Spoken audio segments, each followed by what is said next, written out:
सोचो board exam चल रहा है, पेपर हाथ में है, लॉन्ग क्वेश्चन सामने है और दिमाग कह रहा है कुछ नहीं आता। लेकिन रुकिए, अगर आप यह वीडियो अंत तक देख लेते हैं तो लंबा सवाल आधा भी नहीं आता या बिल्कुल भी नहीं आता, फिर भी नंबर आपके पास आएंगे। आज मैं बताने वाला हूँ लॉन्ग क्वेश्चन हल करने की 3 ऐसी ट्रिक्स जो टॉपर इस्तेमाल करते ही हैं, लेकिन एग्जामिनर भी अपने आप को रोक नहीं पाएगा नंबर देने से। तो आइए जानते हैं ट्रिक क्या है। तो हमारी जो पहली और महत्वपूर्ण ट्रिक है, ट्रिक नंबर 1, कीवर्ड गेम, यानी कि सबसे खतरनाक ट्रिक, यानी कि कीवर्ड गेम। तो समझिए क्या है ट्रिक। पूरा आंसर याद नहीं करना। सबसे आप बोर्ड एग्ज़ाम में बैठे हैं, आपको आंसर याद नहीं आ रहा है, आपको पूरा आंसर याद करने की ज़रूरत नहीं है बोर्ड एग्जाम में। सिर्फ आपको क्या करना है, सिर्फ कीवर्ड को याद करना है। क्या करना है, सिर्फ आपको उस क्वेश्चन के आंसर के कुछ कीवर्ड को याद करना है। अब आप कैसे करेंगे, तो लॉन्ग क्वेश्चन में हमेशा होता है, क्या क्या होता है लॉन्ग क्वेश्चन में। तो देखिए, लॉन्ग क्वेश्चन में हमेशा क्या होता है, डेफिनीशन होती है, फार्मूला और रूल होते हैं, हेडिंग होती है लॉन्ग क्वेश्चन में, डायग्राम होते हैं और एग्जाम्पल होते हैं। इसके अलावा और कुछ होता है लॉन्ग क्वेश्चन में? तो नहीं होता है। तो देखिए, अब आपको क्या करना है, अगर आपको सिर्फ 3 व 4 कीवर्ड भी याद आते हैं, यानी कि कहने का मतलब यदि आपको 3 या 4 कीवर्ड याद आ जाते हैं तो एग्ज़ाम में लगा देना।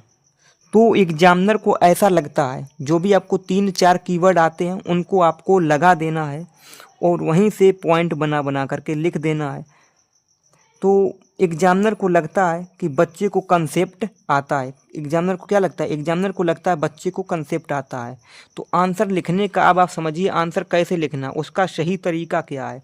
तो आंसर लिखने का सही तरीका है, पहले आप हेडिंग लिखेंगे। हेडिंग कैसे लिखेंगे, हेडिंग लिखेंगे मोटा मोटा, ठीक है, मोटी हेडिंग लिखेंगे। आपको कीवर्ड अंडरलाइन करो, यानी कि जो भी आपको कीवर्ड हैं उसको लिखेंगे, उसको अंडरलाइन आपको कर देना है और छोटी छोटी लाइन में जो है ना आंसर को आपको लिखना है, छोटी छोटी लाइन में लिखना है। यदि आप इस प्रकार से लिखते हैं, एग्जामिनर है ना, वो एग्जामिनर क्या करता है, एग्जामिनर कीवर्ड देखकर खुश हो जाता है और आपको नंबर दे देता है। तो इसी प्रकार से आपको लिखना है। तो ये थी हमारी पहली और सबसे खतरनाक ट्रिक। अब आइए देखते हैं दूसरी ट्रिक। तो दूसरी ट्रिक है डायग्राम प्लस फ्लो चार्ट का जादू। ये क्या है, तो समझिए।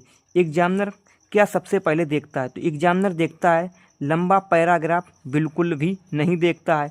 क्या देखता है एग्जामिनर देखता है डायग्राम फ्लो चार्ट, यानी कि सीरियल से लिखा है क्वेश्चन की नहीं, आंसर उसका क्वेश्चन के आंसर जो है ना, जो क्वेश्चन का आंसर है वो सीरियल से लिखा है या नहीं। तो आगे देखते हैं। तो देखिए आगे, अगर आंसर पूरा नहीं आता है तो मैंने आपको बता दिया है डायग्राम बना दो। यदि आपको डायग्राम याद आ रहा है उस क्वेश्चन का तो आपको डायग्राम बना देना है। फ्लो चार्ट बना दो, यानी कि जो भी है सिस्टमेटिक ढंग से लिख दो, आपको जो भी याद आ रहा है, यानी कि उसकी फ्लो चार्ट बना दो, जो भी समझ में आ रहा है। एरो लगाना है, जो भी लगाना है वो आपको कर देना है। जैसे उदाहरण से समझिए, साइंस में आपको रे डायग्राम बनाना है, ज्योग्राफी में मैप, आउटलाइन, हिस्ट्री जैसे कि टाइमलाइन, मैथ में फिगर गिवन टू फाइंड, यानी कि क्या ज्ञात करना है, क्या ज्ञात किया वो आपको कर लेना है। ठीक है, इस प्रकार से देखिए डायग्राम बनाने से क्या होता है। तो डायग्राम बनाने से क्या होता है, तो डायग्राम बनाने से आंसर जो है कैसा लंबा दिखता है, आंसर कैसा दिखता है, लंबा दिखता है। और जो है ना, डायग्राम बनाने से प्रेजेंटेशन क्या है, स्ट्रॉन्ग लगती है। डायग्राम बनाने से प्रेजेंटेशन स्ट्रॉन्ग लगती है, एग्जामिनर खुश होकर नंबर दे देता है।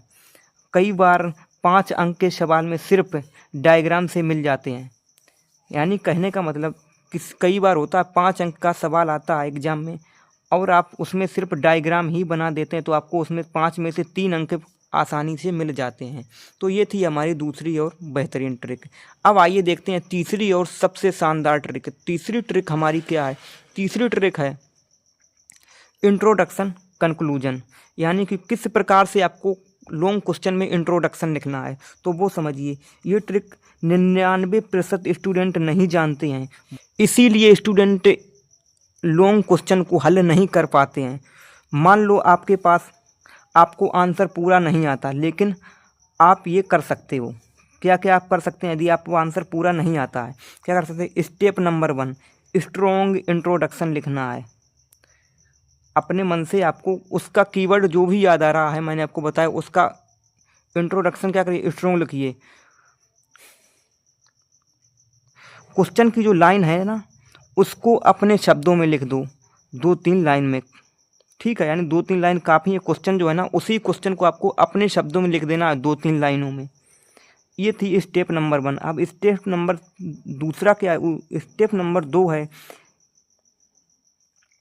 आपको जो भी बीच में आता है, आपको 2-3 लाइन लिखने के बाद आपको जो भी बीच में याद आ रहा है उसको लिख दो, ठीक है, स्टेप नंबर 2 में।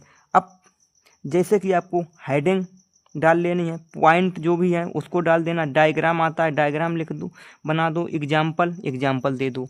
इस प्रकार से आपको बीच में लिख देना। अब स्टेप नंबर 3 और आखिरी स्टेप आती है, इस प्रकार स्पष्ट है कि, देखिए अंत में जब आप पहुंच जाएंगे तो आप ऐसे लिख देना कि इस प्रकार स्पष्ट है कि, यदि इसे लगा सकें तो इसे लगा दें, या फिर आप लगा सकते हैं अंत में, अतः हम कह सकते हैं कि, जो भी आप कहना चाहते हैं वो दिखा दें, ठीक है। तो ऐसे आपको करना था। यदि आप लॉन्ग क्वेश्चन को इस प्रकार से हल करेंगे जिस प्रकार से मैंने बताया, तो रिजल्ट कुछ इस प्रकार का, आंसर का ऐसा आंसर कंप्लीट दिखेगा। एग्जामिनर को लगता है कि पूरा आंसर लिखा है, नंबर कटते नहीं हैं। बहुत ज़रूरी बात क्या है? बहुत ज़रूरी बात है, खाली आंसर शीट मत छोड़ना। एक बात याद रखना, आंसर शीट को कभी भी आपको खाली नहीं छोड़ना है। एक ही लाइन बार बार मत लिखना, ये भी आप ध्यान रखना। ओवर राइटिंग मत करना, यानी कुछ स्टूडेंट क्या करते हैं कि एक ही लाइन को बार बार लिख देते हैं या फिर राइटिंग में गड़बड़ी कर देते हैं, वो आपको नहीं करनी है। हैंड राइटिंग देखिए, हैंड राइटिंग आपको साफ और अंडरलाइन करो। हैंड राइटिंग क्या? हैंड राइटिंग साफ़ सुथरी लिखो, अंडरलाइन ज़रूर करना। जो भी आप हल कर रहे हैं उसमें आपको अंडरलाइन ज़रूर करके लिख देना है। अगर ये तो स्टूडेंट, अगर ये ट्रिक आपने एग्ज़ाम में लगा दी तो यकीन मानिए लॉन्ग क्वेश्चन आपका दुश्मन नहीं, नंबर लाने की मशीन बन जाएगा। अगर आप बोर्ड एग्ज़ाम 2026 दे रहे हैं तो इस वीडियो को लाइक करो और वीडियो को शेयर करो अपने इस फ्रेंड तक, और कमेंट में लिखो लॉन्ग गेम। तो आशा करते हैं आपको कमेंट में लिखना है लॉन्ग गेम, ये आप कमेंट बॉक्स में लिखेंगे। और आशा करते हैं वीडियो आपको पसंद आया होगा। तो मिलते हैं नेक्स्ट वीडियो में।